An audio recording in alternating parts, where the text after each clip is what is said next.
When it was presented, albeit in film, run sunward, or whether it was on video, the early video, and then as it got more and more sophisticated, became less and less about the story, and more about the glitz, the hulls, the amount of money people spent, and they missed the whole point. We were a bunch of friends who really enjoyed racing. But that all went away, the same as it did in car racing and airplane racing and every other form of competition. As the boats became more sophisticated and faster and more expensive, uh, the camaraderie just sort of filtered away. The human side of the sport is where it's really at. So many people associate it with a $2 million turbine boat, but nobody associates it with man against the sea and man against man, to the point where people don't even compete against each other anymore. They just buy a big boat and try to find a class for it to run by itself. The races were races sort of man against man, and the conditions were really difficult. They chose to race only on really rough days to prove what manly men we were. But even going back to when the sport was vibrant and had a lot of classes, had a lot of people in the classes, and there was real good competition, the presentations, the television, the story was never told. It was basically, look at this boat, look at this boat. This guy's an auto dealer. This guy's a diamond cutter, and the boat is a 125-mile-an-hour boat, and it's got 800 horsepower, and it goes overseas. And look at the waves, and it's jumping, and it's getting big air. You're just not telling a story.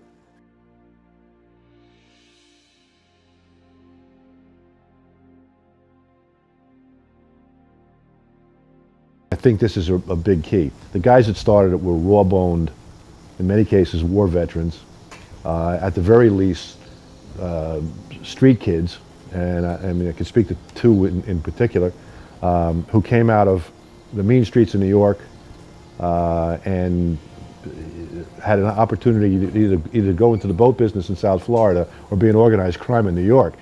You've got people who had exciting backgrounds and whose need for excitement was much greater than the average guy. You put those people together in a group and you give them a mutual challenge and have them go after that on a competitive basis, and you create some of the wildest situations ever seen. When you talk to the pioneers, the guys who started this thing, and you listen to their stories, which sound like, by today's standards, incredible yarns. And we had a couple of guys, in fact, maybe half a dozen guys, including myself, who had the opposite of Alcoholics Anonymous. If you weren't able to race because you broke your leg, or your wife wouldn't let you, or you went broke, or your job didn't work out, or whatever, we'd send people around to drink with you until you got over the urge to race. And it worked out very well. A little cirrhosis here and there, but no big deal. This is all true. You know, you find something, you stick the biggest motor you can find in it, and you go out and attack the ocean, and if it's small craft warnings and the Coast Guard says don't race, that's the best reason to race today. You know, find the impossible and then try to do it, and try to beat your buddy at doing it. And then everything that goes with that, the partying, the wine, the women, the song, the competition, the camaraderie, the sabotaging. You have, if you didn't like a guy, you might do something terrible to his boat. If you liked him, you might give him your boat. Just incredible personalities. And I don't mean to go on and on about this, but that's really where the sport came from.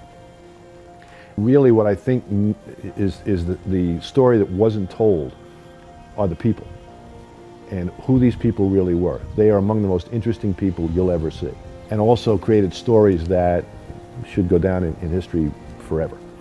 A true boat racer is an amazing human being. And I've always said that the biggest compliment I can give to anybody is to call him a boat racer. Now, I know a lot of people who race boats that aren't boat racers. But if you're a true boat racer, you have that spirit, that passion, that fire. to go out there and get things done that maybe a human being has no business doing. And that same fire and passion and so on, to capture that is a story that took a lot more than 30 minutes on Wide World of Sports. More successful boats. Saroy was right there. He was a superstar. Billy Saroy is a racing superstar. He was Al Copeland's throttle man, and he got honorable mention twice in every show. One of the best races I ever saw, and one of the funniest races I ever saw, and most fun races I ever saw. In 1985 or so, 85 or 86, maybe 84, Cougar came out with a little, almost scaled down version, about 12 feet long, of their famous, world famous racing catamarans called the Cougar Cub. They're built in a mold, each one was identical, and they couldn't make them fast enough. Every race team wanted one, and they would paint this 13-footer up in their own colors, and most of them put about a 35 horsepower Mercury outboard on them. Well, one day at Key West, they got the bright idea to put the boat racers in these boats and race them. These were 40-mile-an-hour boats, maybe 35-mile-an-hour boats. And Saroy and Big Billy Don Pruitt and Errol Lanier, Sammy James, all the top throttlemen at the time, Bob Idoni, and I could go on. I hope I'm not leaving anybody out, but there were others. About 15 or 20 of these guys. Some of them were owners, some of them were throttlemen, some of them were crew chiefs, whatever. Jumped in these boats and had this race in a little lagoon in the middle of Key West. I can tell you that was the most exciting thing I've ever seen. They thought nothing of running into each other. That was the beginning of the thing. It got to the point where Billy Saroy and Don Pruitt were both leading, or they were the two leaders. And it seemed that Saroy had maybe a quarter of a mile an hour on Pruitt. Again, these are identical boats, identical props and whatever. So Pruitt came up next to Saroy, grabbed his boat, and wouldn't let go of it. So that no matter what happened, Saroy couldn't use the extra speed because they were welded together by Don Pruitt's big forearm. No matter what you put these guys in, if it was bicycles, if it was soapbox racers, they would have like gone to the limit, no matter what it took, and then had a beer afterward, you know. And there was love and respect. Wound up building a pretty fair country boat up in Rhode Island called a banana boat, and he did pretty well with it. He's a multifaceted human being too. At the recent funeral and memorial service for Mike Fiore, who was killed tragically just a couple of years ago in Lake of the Ozarks at the speed run. The deacon who presided over the prayers in full robes was Charlie McCarthy. And what knocked me over with a feather, when he walked out, I thought this can't be a joke, can it? But there he was in full splendor, and he did a beautiful religious service. Pretty sure that this is shared by the other guys in my era.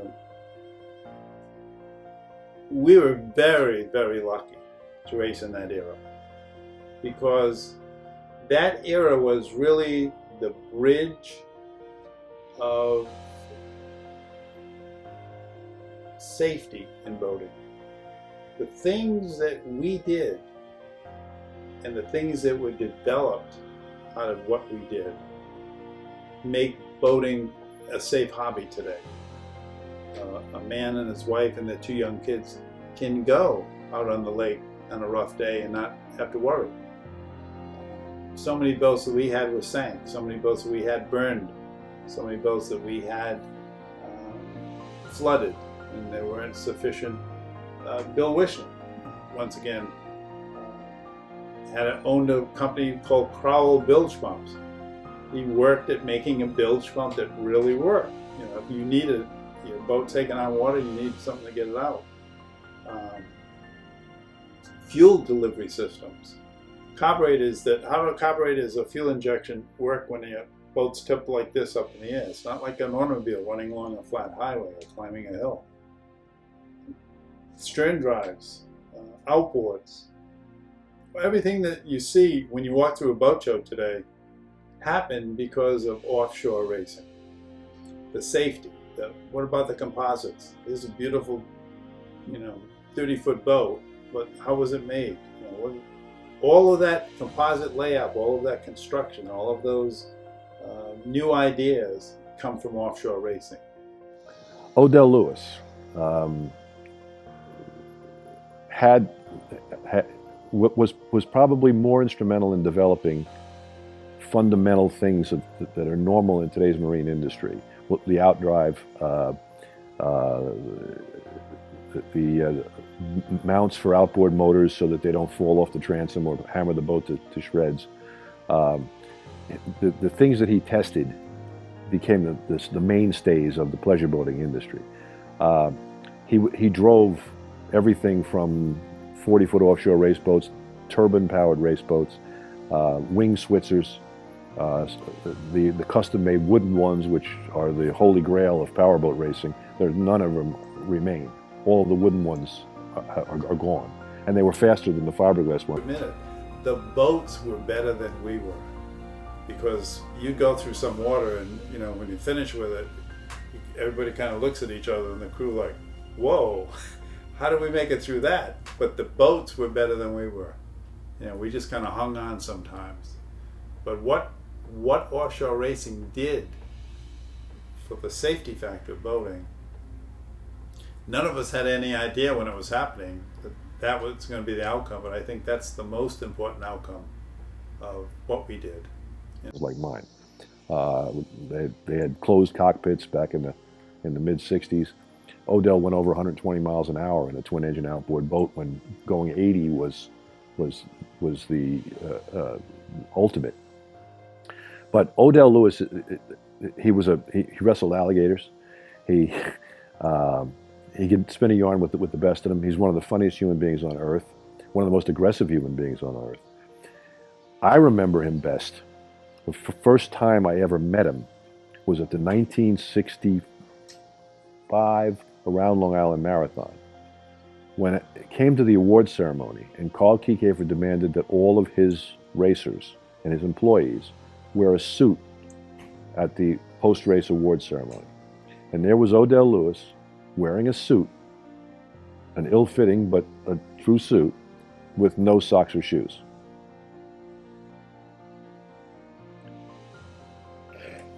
That's the Odell Lewis that I've learned to love all these years.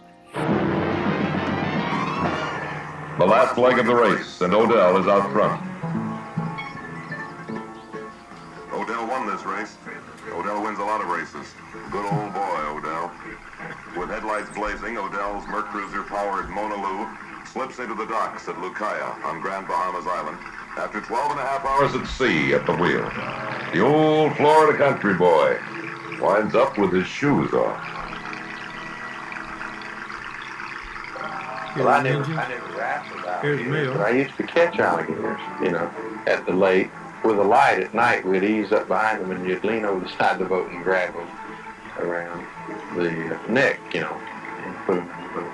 And they wasn't too big. They get up to about 5 foot or something like that, 6 feet. And it's quite hard to hold a 5-foot alligator and grab him around the neck. Damn hard. But once you get him, then you're afraid to turn loose, so you hold on all the harder. Good old boy, Odell. Tough on alligators. and other drivers, too. 63 boats started that day. Only 16 were able to finish. The stories they tell about Odell say he once wrestled alligators barefooted. Now he drives race boats barefooted. Aronow, who really isn't afraid of anything, says Odell is the man he worries most about at sea. Odell has his own way of footing. Did you ever see that before? No.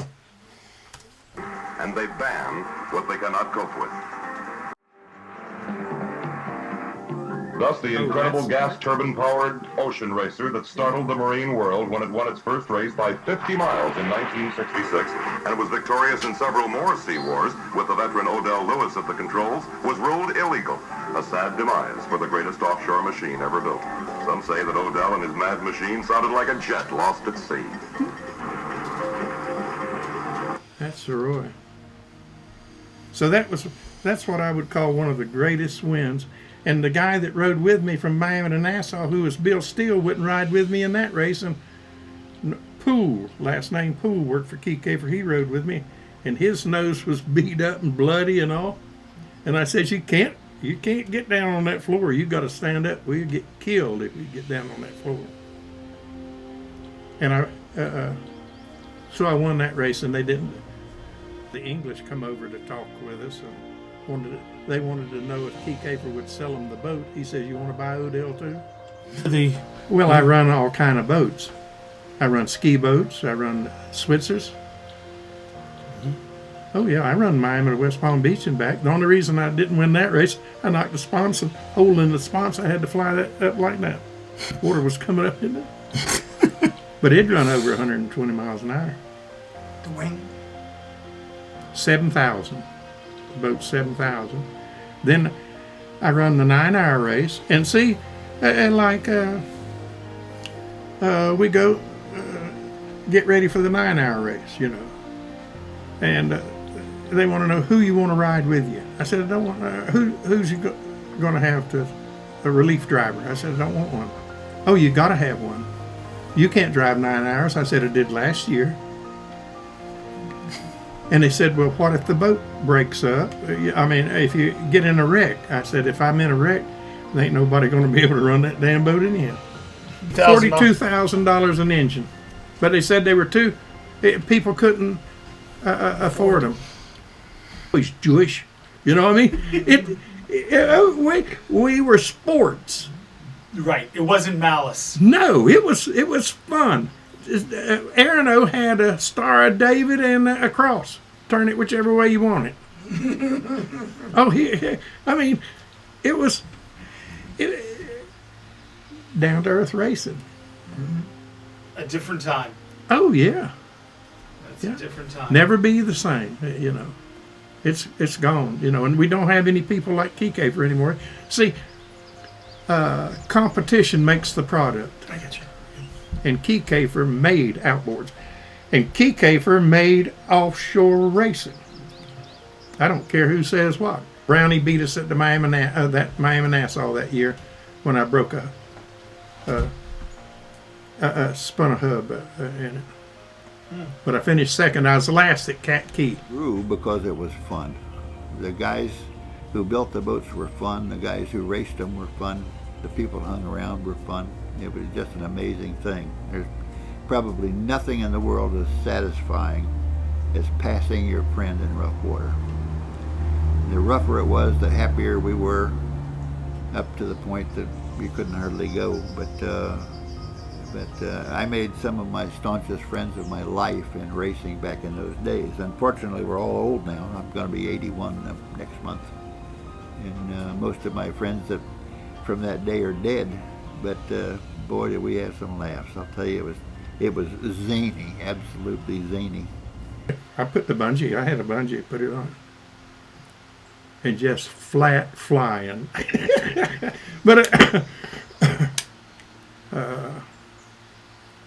But like I said, we're running 6 hours, 9-hour races, you know. And nobody ever worked the throttles on my boat. In the 500, and I drove it the whole damn way and told us which way to go. And if you, we had a gyro. Izzy Lashmore was our pilot for Lake X. You know, the pilot there. We had an airplane, and he got me one of them gyros out of an airplane.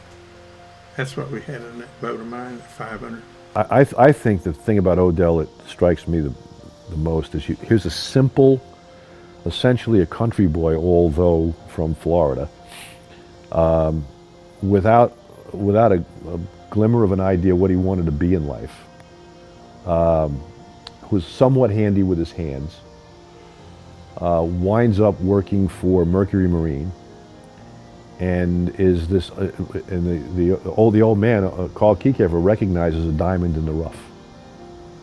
Odell Lewis, had he wound up a service manager in a gas station, at a car dealership, would never have been heard of.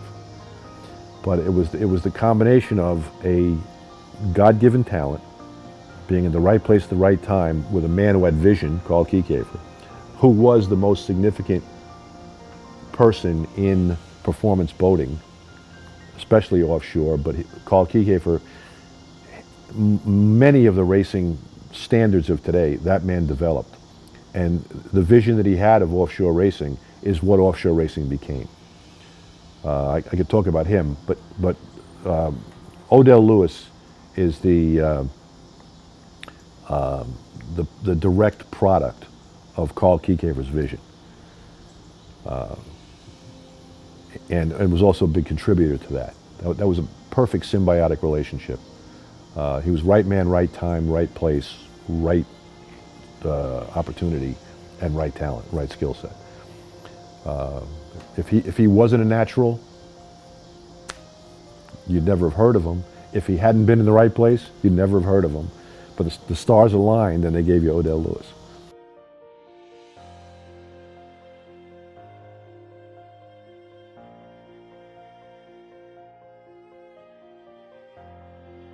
One, they'd be cheaper, and two, it would be an even field, you know, because you haven't lost anything if everybody else is doing it.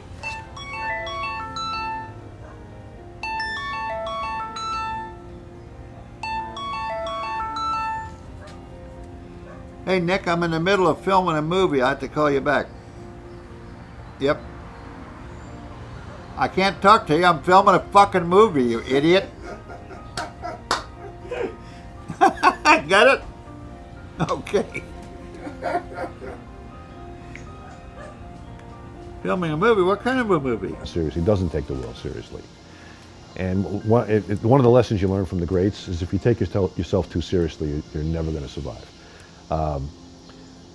Brownie has one of the greatest outlooks on life I've ever seen, and is an enormously talented and wise human being.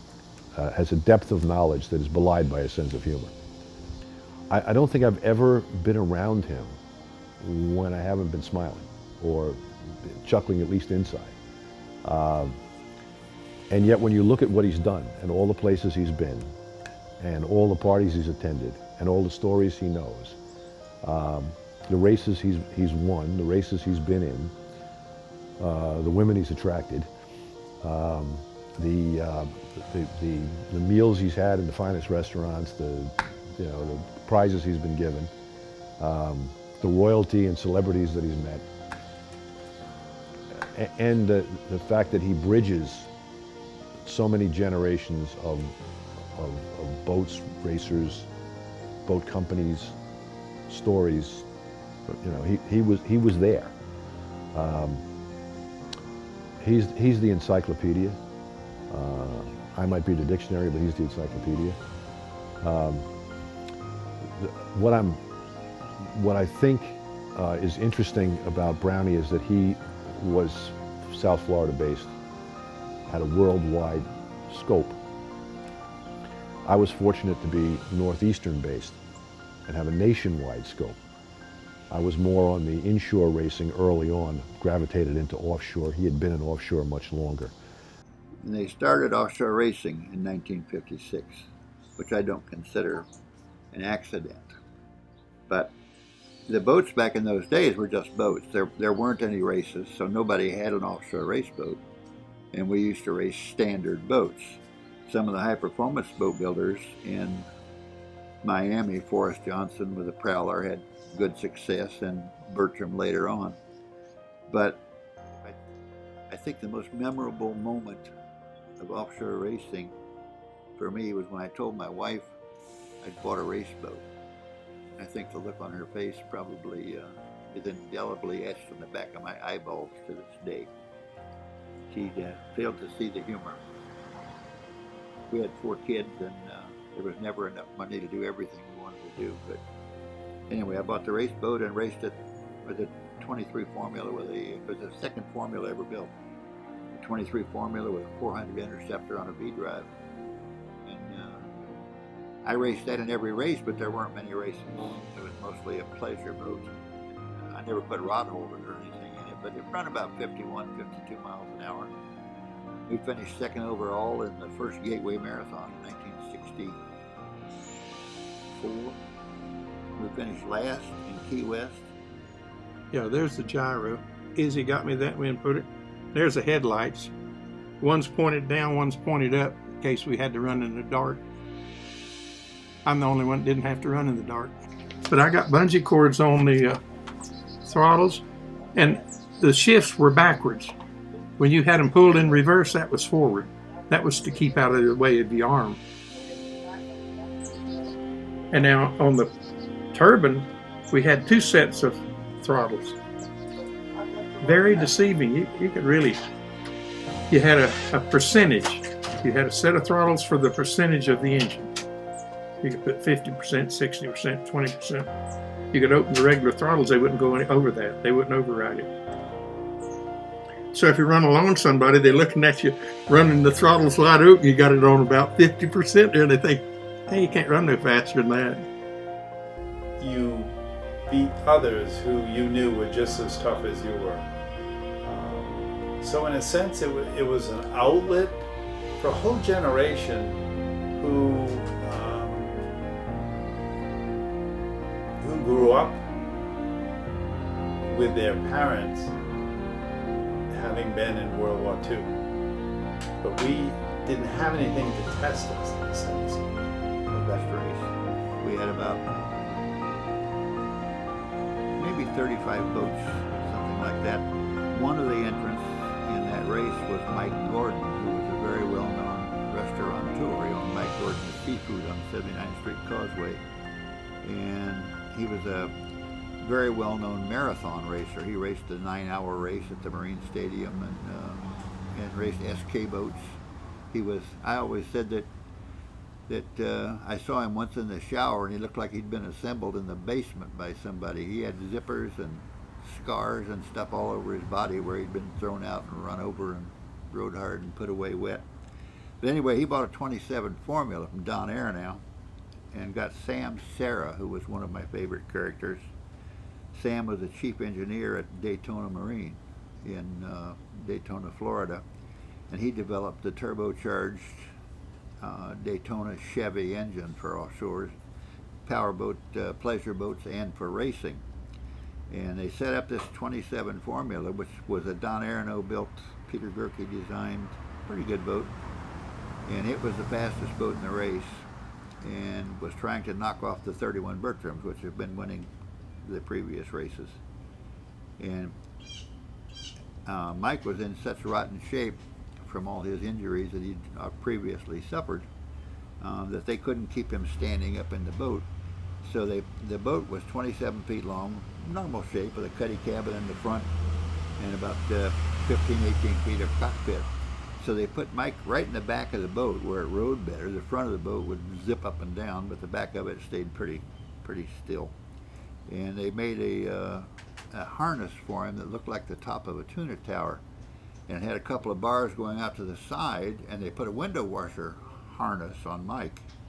And it went around his waist here and went over there and snapped on this bar to hold him in place so he wouldn't fall down. And all he did was drive. Sam was throttling up in the front of the boat. And they took off in the race, and the Bertrams, which were a little bit longer than that boat, did well until they got down about a third of the way to Key West, and the seas changed direction because you're going around the corner. The navigation rules were keep America on your right. And finally, Sam saw his opening in the seas to really gun it and pass all the Bertrams, and he took over the lead. And they stayed in the lead for about 30 or 40 miles. They're nearing Marathon, and the boat suddenly was going off course, and Sam looked around. He was sitting in the front of the boat throttling, and when he looked around, Mike was upside down, bouncing on his head in this window washer harness. So they run back and rescue him and stand him up, and Sam actually had a steering wheel up at his station in the front, so they drove into Marathon to the city dock, and they threw Mike Gordon up on the dock and told the people there, who were a little bit alarmed, to get him an ambulance and get him some medical help. So they're in the smooth water at Marathon, and it's quite a ways out to the reef where the race was, and a couple of boats had gone past. And on their way out, this is our first race, bear in mind, on the way out, Press Coulter, who was navigating for this race, got the rule book out, and he tells Sam that they can't finish without the original crew. So the boat turned around and picked up Mike Gordon off the dock and threw him back in the boat and tied him to the teak in the back of the boat and set off to pass everybody. Well, now they're running wide open in really rough water. Sam's back there screaming, trying to chew at his bonds where he's tied in the back of the boat. They got all the way to Key West, and 2 or 3 miles from Key West, one of the batteries collapsed and killed the left engine, and they only had one rudder in the middle of the boat, so the boat went round and round and round, and all the race boats, including me, passed him. We had the awards that same night, and everybody was blistered and banged up and bloodied, and they offered Mike a Rough Rider Award, which actually was a World War I cavalry saddle. And Mike came up in the same clothes he raced in. He had on a range slicker and boots in the bottom, and he's like Frankenstein coming up. He's clump slide. He finally gets up. They give him the award, and he said, I have one thing to say. He said, this was my first race. It was also my last race. He said, you fucking guys are nuts. And turned around and walked away. That's, Brownie, that is, and you know what? I can see. The challenges. Yeah, I'd like to see this movie made so that people realize this is a real good slice of Americana. I mean, Americans, we take what we have, and there's just something in us that, I mean, for years we dominated the sport. It was, if you didn't have an American boat or American engine or American team, eventually the other countries caught up. But it was always through what we were the leaders. They were usually a year or two behind. There's just something out there that really, the challenge, there's something that really challenged you on a deep personal level that, you either had, and there was no fooling anybody. 3 guys in a boat, you're out there and you can't see another boat, you can't see land, and you're the only one who knows, did you cut back? Did you pull the throttles back, or did you keep going? And the guys who won kept going. The guys who backed off, they can come up with it's so rough and all. Well, they finished. You have the same equipment they do. So, I don't know. On the inside of my book, Blue Water Warriors.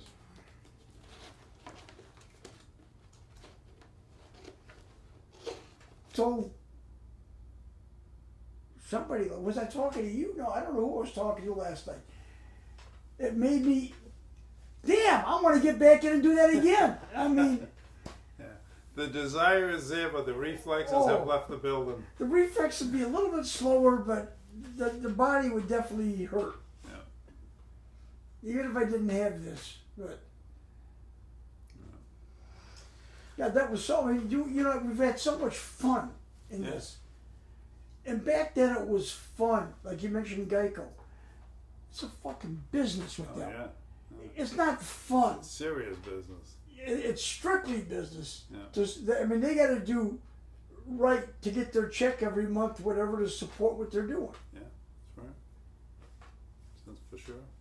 Who was the guy that started with them? Not Scotty. Funding. Hagen. Oh.